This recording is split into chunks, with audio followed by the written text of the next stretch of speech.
Hello everyone, I am making this video in response to some of my friends asking about the benefits of rooting your Android phone or tablet. This video hopefully will help explain it a little bit better, but there's several features of when you root your phone that you can have more access to, mainly theming your phone with different icons and notification bars and stuff like that. You can also tweak certain system performance options like overclocking your processor and adjusting your battery and stuff like that. But I was going to show a couple of these. One of the first apps I'm using right now is called Screencast. You can see it right here, the little video reel. That's the app I'm using right now that is allowing me to shoot this video and record myself talking simultaneously, which this app does require that your phone has to be rooted. So that right there is one cool app that comes with rooting your phone. If I open the app drawer here, got all my different apps. This ROM toolbox, click on it. This has several different things that can assist you with your rooted phone. It comes with ROM Manager for one thing, that, like it says, it helps you install ROMs, themes, other zips. If you're wanting to keep up with all the newer, the latest Android operating systems, you can use ROM Manager to download and install, say, Ice Cream Sandwich 4.0, upgraded from Gingerbread, and that's one good advantage of having ROM Manager. There's other things like this root browser here. You can actually go into the root files of the phone, and you can mess with stuff, move stuff around, change certain permissions on different files. The scripter and terminal emulator, I don't mess with that stuff because I have no idea how to manipulate scripts. So if you know how to do that, more power to you. This ad blocker is kind of cool because it can block ads that might pop up within certain apps.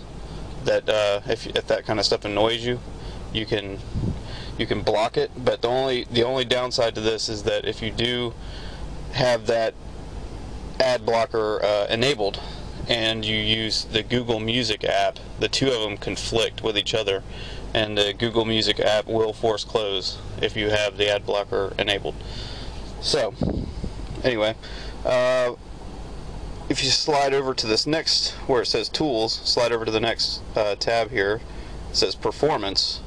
Here's where you can mess with some of your actual settings on your phone, like say for instance this CPU sliders. You click that.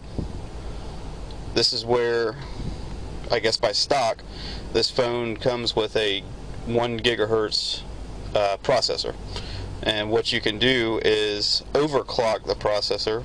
Let's see if I can do this. You can bump it up 1075, keep on going. I think 1113 is the highest you can go with this particular app here, but that's essentially enabling your processor to work faster than what by stock it's usually allotted. Okay, back out of this. You can also do kernel tweaks if you know how to do that. Your build prop tweaks. You can modify your phone. Say if your phone under the Android market, you can't download certain GameLoft games that require a Tegra processor, you can adjust your build prop to basically spoof your phone and make it seem as if it is one of those compatible devices, to where you can download those games or apps or whatever it is you're trying to get. Let's see, the interface.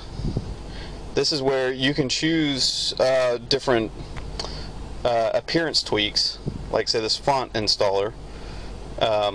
It has a bunch of presets of different fonts that you click one, it gives you the previews here. You just click one and it'll change all the fonts on your phone to whichever one you like, and you can just continually change them. Your boot animations, most phones come stock, the new Droid phones come stock with some kind of a boot animation, whether if it's your manufacturer or like a Droid logo or something like that.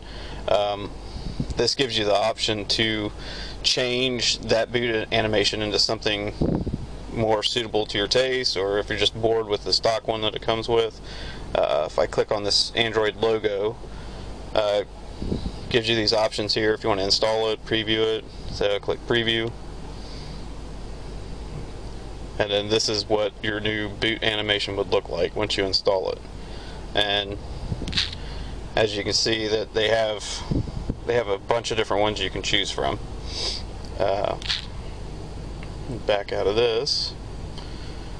Okay, so that's ROM Toolbox. That's a very very useful app here. Go back to my app drawer. Another one I have is this Root Explorer here. This one gives you access, like I said, to the root files that you wouldn't necessarily be able to access with a non-rooted phone.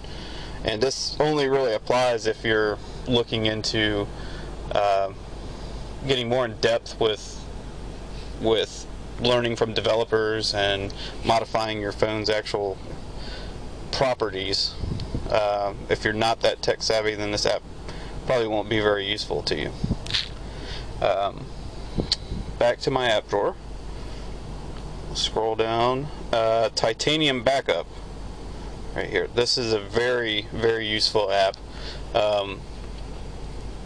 This app does require that you have root access, and it can do a lot of different things that will help you out in the long run. Say as if I go to batch, it assesses your phone, all the different apps you have, and gives you these different scenarios here. Like if you want to back up all of your apps, this says back up all user apps, and it says I have 49 of them. If I run this operation, then it will save all of the APK files, and if you choose the apps plus the system data, it saves all your settings, as if like your alarm clock that you might have set, you know, for particular times throughout the week, or certain ringtones or anything like that. It'll save all that stuff to your micro SD card, and then if you happen to screw up your phone, which I've done before, and you have to do a complete factory reset, you can load that backup in this restore option here, restore everything back to your phone, and it's basically the same as if before when you screwed it up. So it's really useful. You can also use this freeze defrost function here, and what this basically does is if you have a stock Android phone that's non-rooted, then you obviously know that you have certain, they call it bloatware, apps that you might not use, that you would like to uninstall, but you can't. You don't have the access to uninstall it. Say, for instance, the Skype app. That's something I had never really had any use for. It used to drive me nuts because it was always running in the background, using up some kind of battery that I really wished I could have just deleted it. If you have this app, you can freeze it, which means that it basically just temporarily disables the app until you come back in and defrost it, which means you can use it at your leisure again. But you also have the option to just uninstall the app. If you don't like the Skype or any of the other stock apps that come with the phone, you can just uninstall it and just get it off your phone altogether, which is very nice. I like that. If I back out of this, go back to my app drawer, I am running CyanogenMod 7.2, and it comes with the theme chooser. When I click on this, people have made different themes in the Android market that can change your notification bar. It changes anything from your dial pad on your phone, your drop down menu, your fonts, your calculator, like everything. the theme just is an overlay that you have different options. Like this one is a cyan colored one, this one is green, and this one has like a white look to it. If you see when I pull down the pull down, this is what it looks like. I have all my toggle widgets at the top. If I go ahead and apply this first one here, this Airish, click apply, and you'll see it actually changes the whole theme of the phone, which is kind of cool, because whenever you start theming, it becomes an addiction and you can't stop. But as you can see at the top, you know, it's white now with black icons. I pull it down, and now this screen is white and all the toggle widgets are white. If I go to the phone, the phone looks different. This is just a black setup here. If I go back to what I was using, the ice cream sandwich 3D mint. Hold on. There we go. Okay. Go back here. Ice cream sandwich 3D mint. Click apply. Now it gives you this error right here, but all the developers tell you this. It's just an issue with your device compatibility, but you click apply anyway, and it works. So it's nothing to get worked up about. Let's see. Then now it changes back. I am back to my previous theme, and the phone now has the ice cream sandwich theme to it. So that's what the theme chooser can do, is allow you to choose different ways for your phone to look, and you can make your phone I don't know, be eye candy for people, you know, whenever you just have it laying around. But let's see. Throughout my list of apps here, this is the actual ROM Manager app that was in that ROM Toolbox app too, and this, you can flash the Clockwork mod recovery, which is definitely very useful whenever you're trying to install new Android operating systems. You just flash right into that, reboot into recovery, boot up a Clockwork mod, and then from there you can install zip files that will allow you to either flash kernels, flash maybe a backup that you had, restore, and new operating systems. So if you're tired of waiting on your manufacturer to release an update, say if you're running Gingerbread and they have not released an update for you to run Ice Cream Sandwich, then what you could do is download the actual ROM for the next operating system, say Ice Cream Sandwich, and go ahead and do it before the manufacturer actually gets around to doing it, which no one knows when that will be, because they drag their feet on it. So, but this gives you an option here to download ROMs. You click on that, then it'll give you a list of developers here that you see. CyanogenMod Nightly's here, which is currently, it has stopped. They're not making any more new ones right now. But this is where you download new ROMs and install them. So there's a ton to choose from. The CyanogenMod is definitely the most popular. They've had over 1 million downloads now. They're probably the most stable ROM out there. And this MIUI, that's another popular one. But it's kind of a little area here for you just look through and try and find out what fits best for you. There's tons of different options. So if I back out of this, okay. Another cool app that I use on a regular basis is called Tasker. This app is basically a it's a good version of programming your phone to do certain tasks depending on environment or location, certain states that your phone might be in. One of the ones I have right here is the sleep. This basically says from 10 o'clock at night until 5 o'clock in the morning, these certain actions will occur. And if I click on that, it says my media volume will be at 0, my phone will be set to vibrate, vibrate on notify, and then the ringer is also on vibrate too, and the notification volume is set to 0. So basically at 10 o'clock at night every night, this task comes up and automatically adjusts all these volumes for me and silences my phone to where I don't have to go in there and manually do it every single day and trying to remember to do it. Let's see, there's another one for when I'm at home. I created this home task. Whenever I get at home, it automatically turns on my Wi-Fi and connects to the Wi-Fi. And then you see where it says auto sync off. I have that. That's an exit task.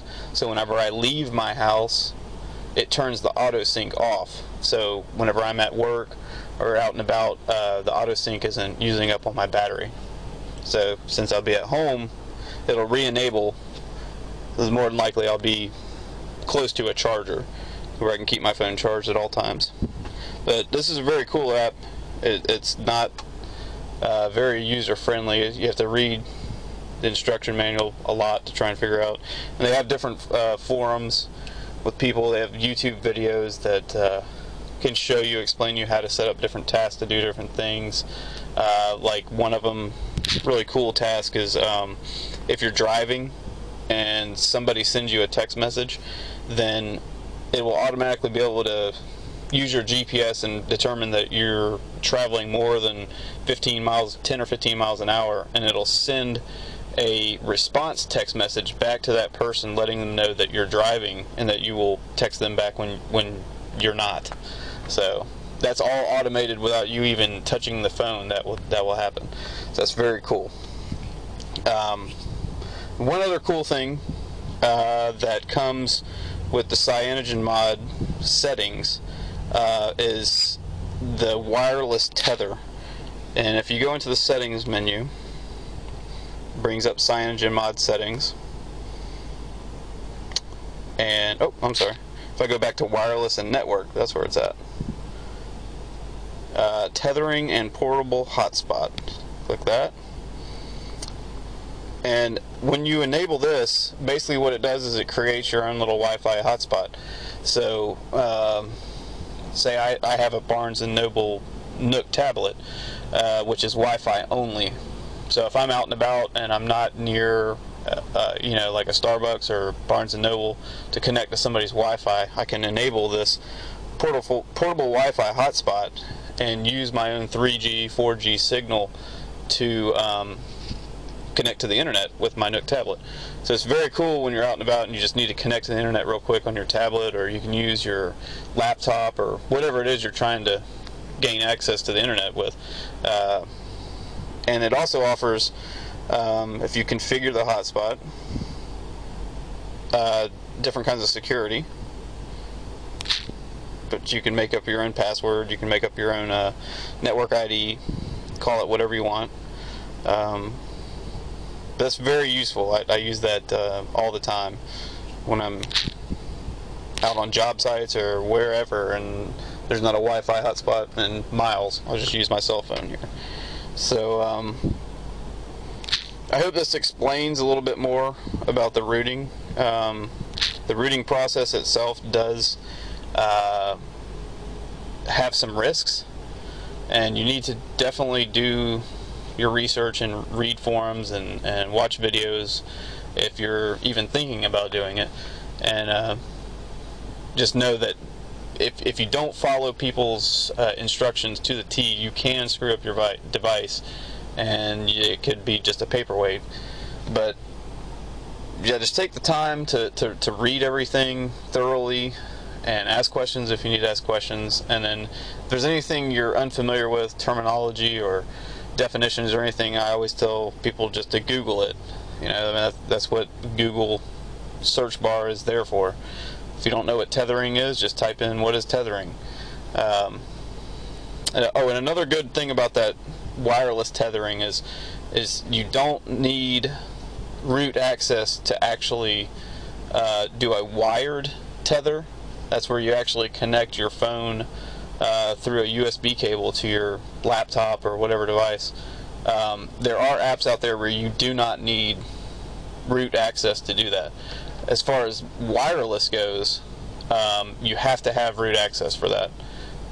So the good thing about that is you don't always remember to bring your USB cable with you everywhere you go.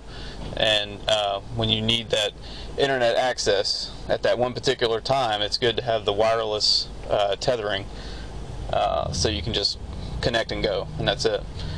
So yeah, hopefully this helped people out.